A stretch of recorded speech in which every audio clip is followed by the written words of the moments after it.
naman tayo sa Highview Hacienda. Pupunta natin yung client natin na na-feature na namin nung nakaraan, yung turnover ng unit niya. At ngayon naman, nagpapagawa po sila ng gate. At titignan po natin kung ano na po yung progress.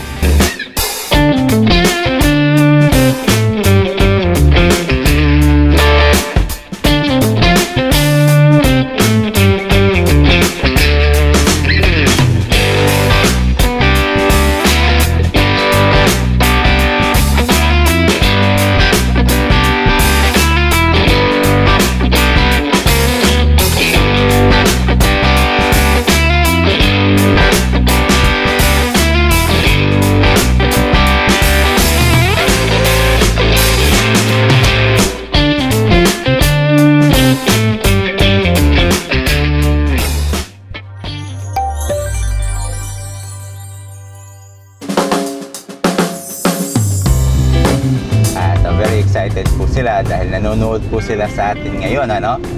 Okay, hindi ko na po babanggitin yung pangalan nila, basta bagay natin si parang ano lang, middle initial lang. Taga saan? Okay, so taga saan? Silang dalawa is sa US, no? Taga Florida. Hello, hello Miss C na lang. Miss C. Miss C. Messi. Parang Messi na. Messi. Parang Messi, no? Okay, ang isa naman, Miss M, nasa South Carolina. And hello, Miss M. Pabalik po siya to check dun sa bahay niya ngayong October. At yeah, subscriber din po natin ito, ano? Yun nga, nagpapa-update po sa bahay. At matagal-tagal na rin tayong hindi nakapag-upload sa Highview Hacienda ng mga turnover unit. Okay?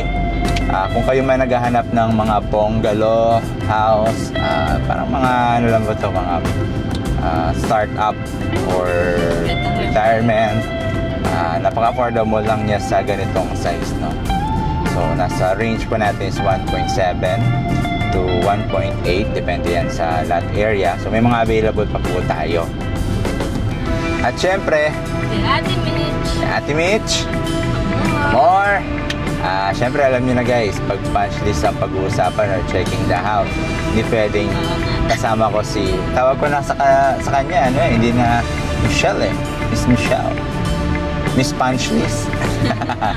Nakikita kasi niya yung mga mali. Diba? So, guys, kung magpa-punch list kayo, isama natin siya. Alright? So, handa na ba kayo? Dahil handa na kami. Let's go!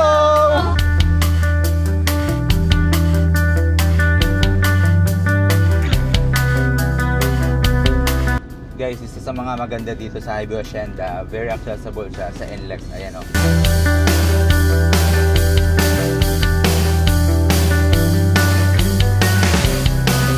Ayos, diba? At isa din sa mga maganda dito guys, along the area, madadaanan mo na yung mga, ayan o, Philinvest. Yan. Nag-offer sila dito guys ng lot only, house and lot, more premium. Siyempre, pag malapit sa Clark, yun, medyo dapat malalim din yung bulsa.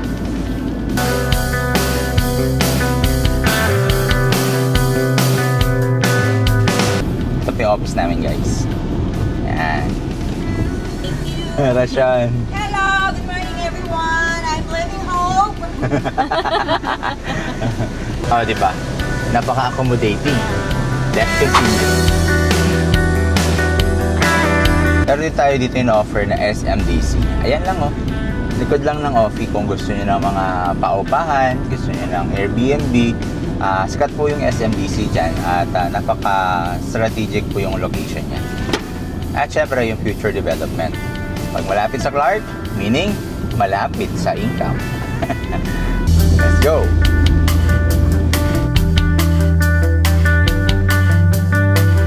At dito again guys yung Hamana Homes.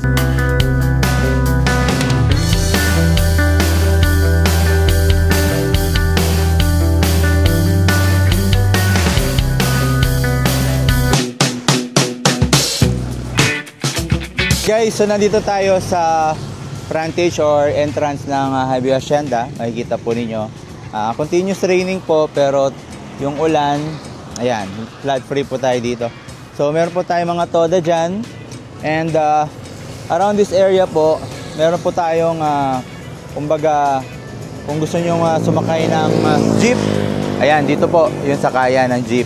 Dire-diretso yan papuntang Clark Airport at ito naman yung Concepcion. Entrance pa lang guys, okay na okay na. Tara, pasokin natin sa loob.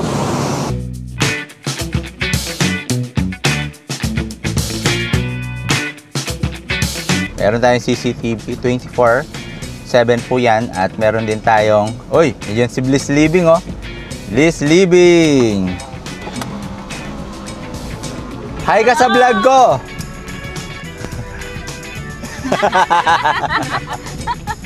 Bye-bye.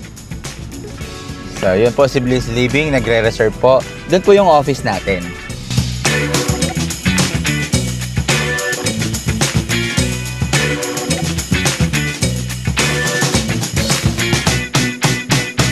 Alright, so nandito tayo ngayon sa isa sa mga client natin na nasa US po. At ito po, na-video ko na rin po ito mula po nung pagkuha niya.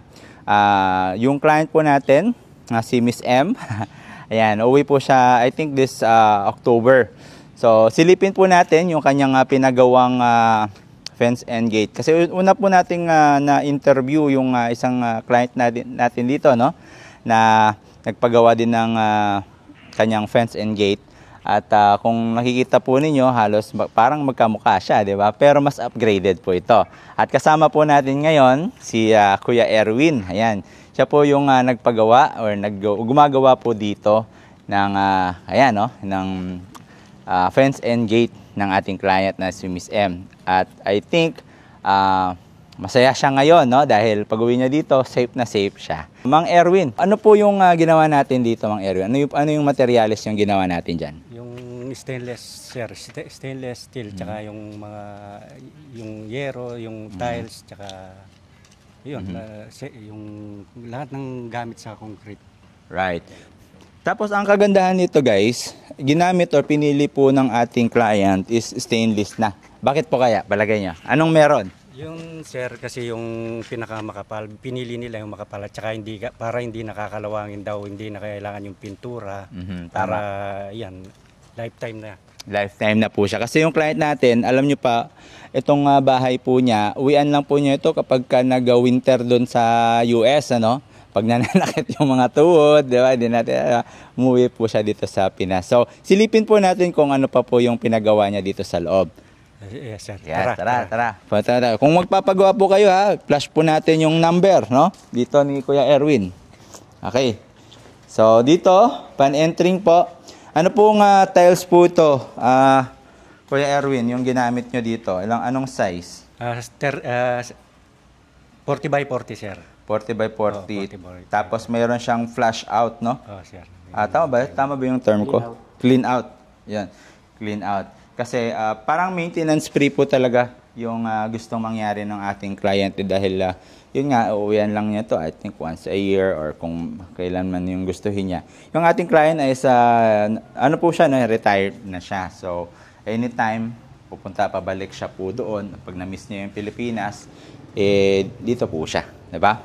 And ito, meron na po siyang kasamang faucet. And so, meron siyang bibilhing sasakyan. Pwede din po. No? And dito naman, mayroon pa siyang mga 3 meters to, no? Yes, mga nasa 3 meters pa na pwede siyang maglagay dito ng parang maliit lang na coffee table. Nag-isa lang naman yung ating kliyente. At pwede pa po siyang magpa-improve dito in the future, no? Yung roofing na carport. Nasa kanya po, ano. So dito naman sa side, ayan, dito po niya nilagay yung kanyang aircon. Pero guys, mamaya nilipat namin siya doon sa may service door, no? Okay, dahil yung buga, hindi na niya kailangan lagyan ng aircon yung sa mga rooms dahil halos masasama na siya doon sa lamig, no? Anong size po tong horsepower na ginamit niya? 2 horsepower, sir. 2 horsepower. Okay, 2 horsepower. Tapos yung nakikita ko dito, ang ginamit din po niyang talagang pangmatagalan, ano, kay Erwin? Oo, kasi kaya pinili ko yung 304 na size tapos 1.5. Kaya Ayan. Matagal ka na po bang gumagawang ganito? tagal-tagal na rin, sir. Ayan. So, trusted po talaga to si Kuya Erwin. Talagang isa po yan sa mga nirecommend ng ating client. No? In fact, after this, pupunta po tayo dun sa ongoing. Excited na po siyang ma-picture, mapanood niya yung vlog. Unahin muna natin kasi kakatapos lang ito. No?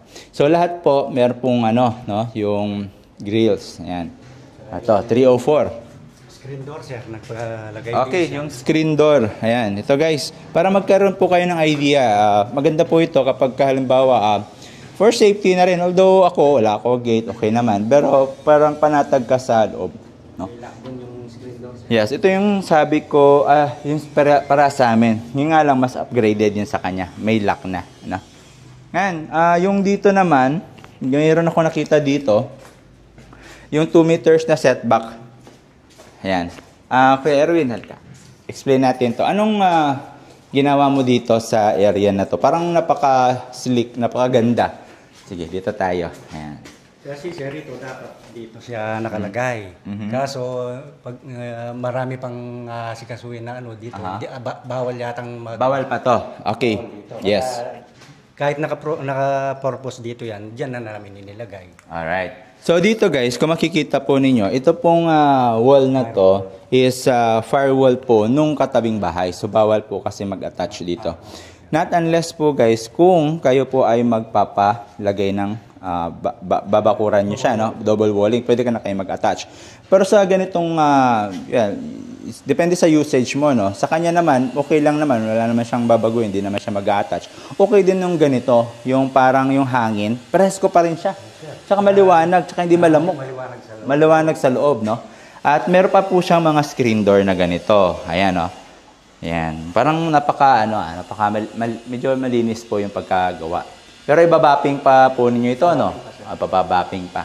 So, ongoing pa rin po ito, guys. Pero mga finishing na lang. Alright. I think, nilagyan nyo rin to ng no? Sir, Vent. dati yan. Kasama na rin. Dati sa na yun. Pan-turnover Ito na. lang yung sa- Ito na yung sa kanyang expansion. So, i-flash natin yung video kung ano yung tsura nito nung di pa nagawa. Ito siya.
At ito na siya ngayon.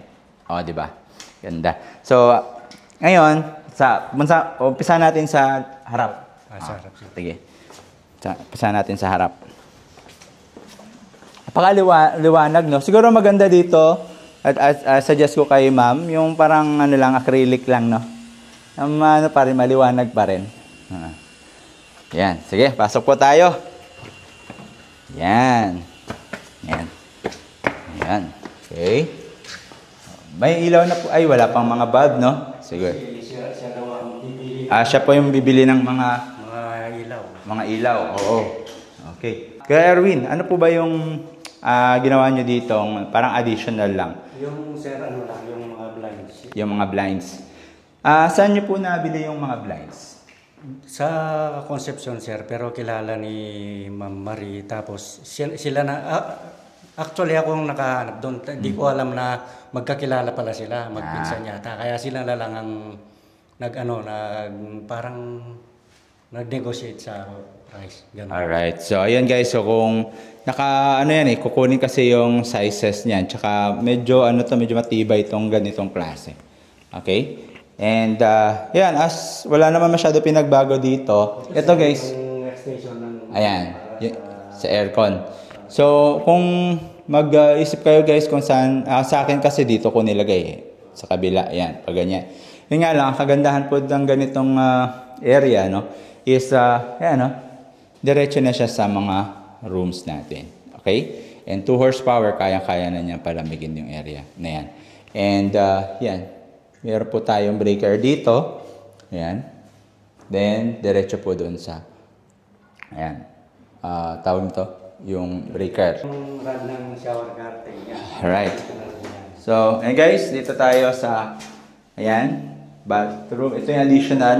Nagpalagay ng rod si ma'am. And, yeah, wala naman pinagbago kasi kasama naman po lahat ito. Kasama na rin po ito guys. No? Ayan. Tapos sa kitchen guys, ito ha. Medyo to. Ayan. Ari po kayo. Tuloy po kayo. Ayan. So dito, yan naman yung kitchen. Kung magprito namimiss na yung daing ni ma'am, diba? Close lang niya doon. So, hindi mangangamoy. At isda, diba? So, kayarkan siya. Pinadisyonan niya kung lababo na to. Yung cabinet tsaka yung closet yan. Anong materials to? Bali, parang aluminum sir yan. Kasi aluminum. hindi na makakain ng termite yan. Anay. Yes, talagang gusto ni ma'am yung mga pangmatagalan na, no? Kasi ito, marami hangin dito. Baka lang. Ito, safe na. Okay. So, ito, siya, yung typical lang na lababo, pero stainless din, no? Stainless din siya. Ito yung, yung isa kong client na binalag ko, ito yung problema niya dun sa gumagawa na, no? Tumutulo, no? So, ano yung ginawa nyo dito na para maiwasan natin yung ganon scenario? Yung sir, di ba, dati dito yan. Di inalis namin, pero kailangan din maging dalawa yung dashboard. Pero para hindi na malinis tingnan, iinasan na lang namin dun sa sulok. Pero nakasiris siya dun. Okay. So, ito, ano naman to? Yung sir, para sa paggalimbawa, nagwawasin siya. Diyan drain yung washing machine niya. Yeah, galing na. So, may idea na tayo, di ba? Kasi ilalabas yung washing machine. Kasi, di ba?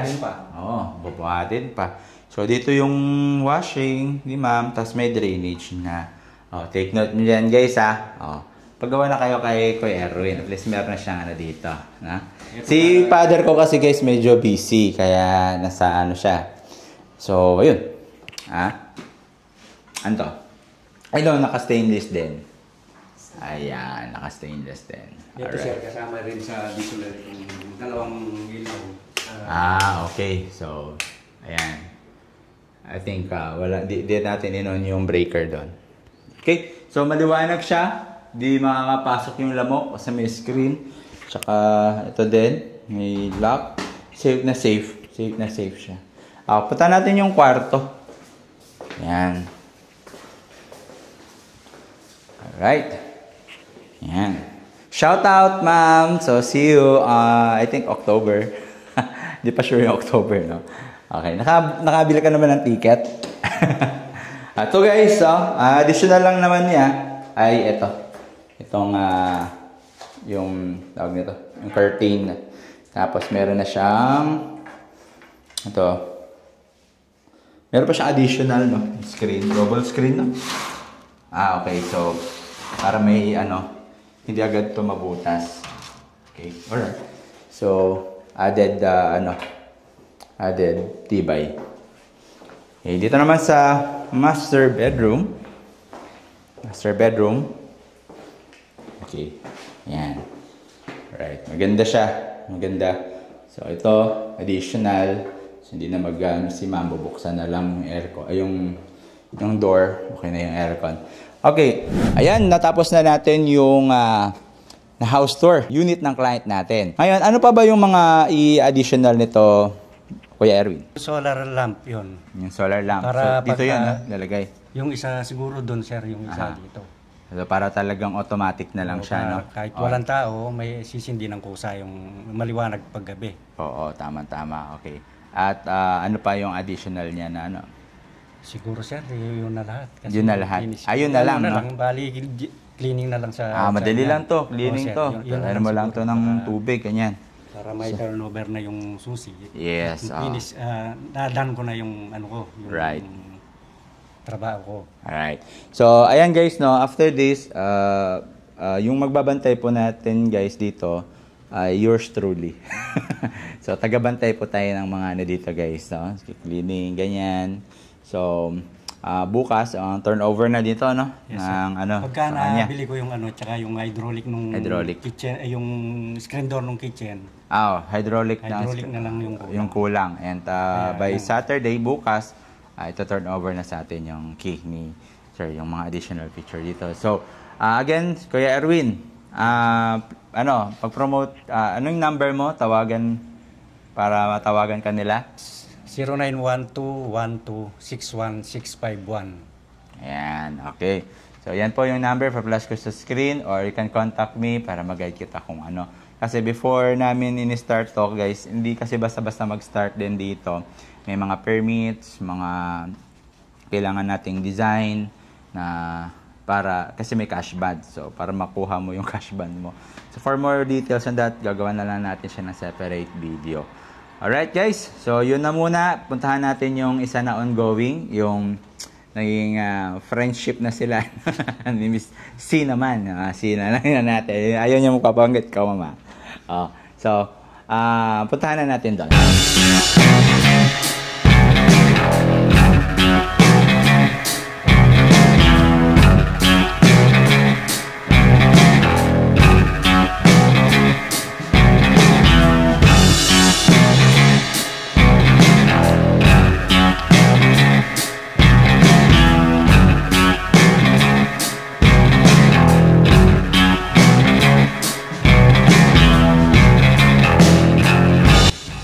Hello mga kasanting, so nandito tayo sa isa na naman, pangalawa na po ito sa napuntahan natin na nagpagawa ng fence and gate, kung ano itsura niya.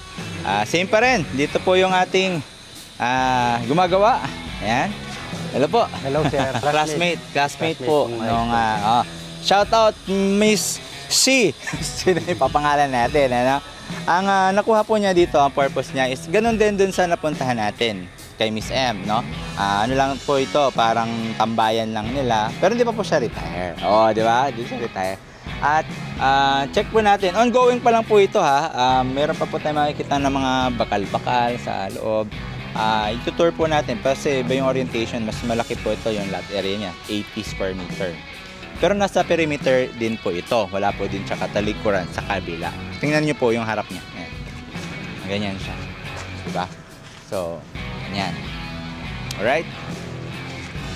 Okay, so tutur po tayo kung anong ginagawa nila dito ni Kuya Erwin. Kuya Erwin, kamusta yung ano natin? Same pa rin, no? 304? 304 pa rin. Parehas siya. Parehas na parehas. Yung Parang mga nag-usap material. yung dalawa eh. Kahit May group chat na eh. kahit sa design ng ng tiles, Parehas pa rin. din. Sige, tuloy po tayo. Alipot. Ano po ito, no? Ano po ito? Kinontak nga niya eh. Nung nakita yung vlog natin, yun nga, taga South Carolina. So, kinontak niya. Just meron siyang ka-friendship dito. Ayan. So, ang kaibahan na po dito sa area niya is, ito yung side. Tingnan niyo po dito sa side. Mas maluwang siya. So, 40 by 40 pa rin po Yes, yung sir. tiles nito, ano? same na same, hindi rin po siya nagpalagay ng firewall. So, basta wag lang siya mag-attach dito, pero I don't think na mag-attach pa siya. I think maglalagay siguro siya dyan ng carport na transparent. I don't know. Pero ang kagandahan niya is, ayan siya guys, so, mas maluwang po siya dito. Yun nga lang, yung harap niya, yung frontage niya, tingnan niyo po dito sa frontage. Ayan, dito, di ba? Ayan. Nasa 2 meters 2 na to. meters yan. 2 meters na.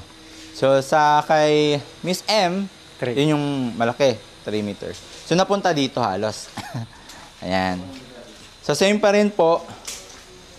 Ano po yung sukat niyan ginamit niyo kay Erwin?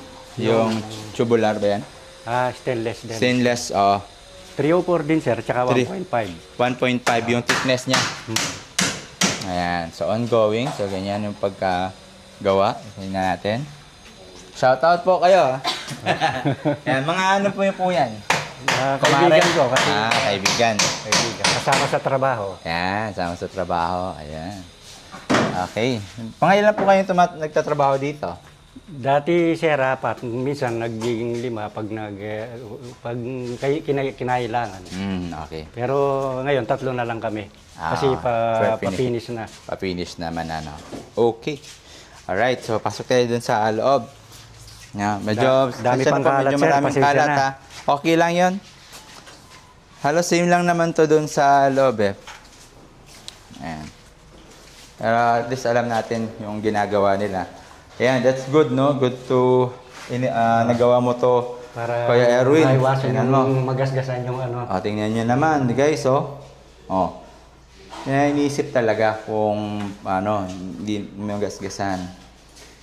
So, nilagyan nila ng pambalot. Okay. Alright.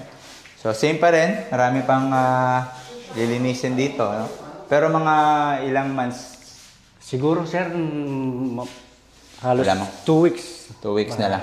2 weeks matatapos. Sa bagay, naka-install na lahat yung mga mga stainless. Okay. So, yan, yung kwarto, same pa rin. Yan. Same lang din sila. Pati yung mga screen door, screen window, yung blinds. Kung ano yung pinagawa doon, halos ganyan din dito. Yan. So, nakikita na natin yung ongoing po na ginagawang extension, fence and gate ng ating client na si Miss C. So, I'm sure na marami po kayong mga katanungan. So, don't hesitate to contact. Again po, yung number po ninyo, paki-flash sa screen. 0912-1261651. Alright. At syempre guys, kung halimbawa gusto nyo ng magpa-ganito, no? Kailangan meron din kayong design. So, open ba kayo sa mga another design? Pwede sir. Yan. Pero mas maganda kung sa kanila manggagaling yung idea. design. Kasi ano nila yun eh. Pwede naman silang magpipili ng design. Yes, oo. I-offer na lang natin kung ano yung mga design na pwedeng Available. Yun. So, ayun guys pwede po kayong mag-customize ng design niyo. Yun nga lang, may mga restrictions yan na susundin. Yun nga, ito. Size nito, ito nasa 4 feet, di ba? 1 meter sir. 1 meter. Tsaka 1 meter. So, 1 meter guys, dapat semento shop. Dito kayo magdi-design ng kung anong gusto nyong design. Pero, ito guys, ito yung naka-restrict lang na ganyang size semento. Hindi pwede siyang idiretso sa taas para masilip pa rin yung bahay niya. So, yun po yun. Kasi may mga roving guard po tayo dito. So, yun po. Maraming po salamat Kuya Erwin sa ating tour, no, dito sa bahay. I'm sure gawa ka pa dito. Matutulungan natin yung mga client natin. Marami pa po ito, no. So, kung gusto nyo ganito ding orientation, 80 square meter, marami po tayong mga, I think, mga 8 na ma-open. At yung 77 naman, meron tayong 10 ma-open. Yung mga ongoing na ganon. At yung 82 square meter, meron tayong ma-open yan by next month. So, abangan nyo po yan, guys. So, tayo sa mga available units. So, dito sa Highview Hacienda, yung mga, yan, no? Yung mga yan, for opening na po sila, guys. At kung gusto nyo po ng yung location niya along the main road. Ayan. Then dire-diretso po niyan. Ito yung amenities na phase 4. So, morning sun po siya. Ayan, dyan po yung Mount Arayat. Ayan. So, anong na-feel nyo dito mga girls? Siyempre maganda. Ayan. Sing ganda namin. Ayan. So, ayun, no? Ganon, pakita natin. Yung bahay po natin dito, buhos po siya. Ayan, no? Ginagawa po nila dyan is, inuhulma muna nila yung buong formas, no? Formas. And then, tsaka nila ngayon lalagyan ng semento. So, mas mabilis, mas matibay yung paggawa. Ayan guys. So, lakad-lakad lang po kami dito habang may ginagawa po sila. Ayan. Op, dito tayo. For safety, dito lang tayo. Ayan mga girls. Ayan. Pag dito kayo kumuha, ayan o. Mayroon po kayong tambayan dito. Ayan o. Dito. Papunta doon guys. Kung nagustuhan nyo yung ating video dito sa Highway Hacienda Update, don't forget to like and subscribe to my YouTube channel and follow nyo rin ako sa aking Facebook page na Kasanting Property. At muli, ako nga pala si Kuya George ng The Forge Realty Forging Champion.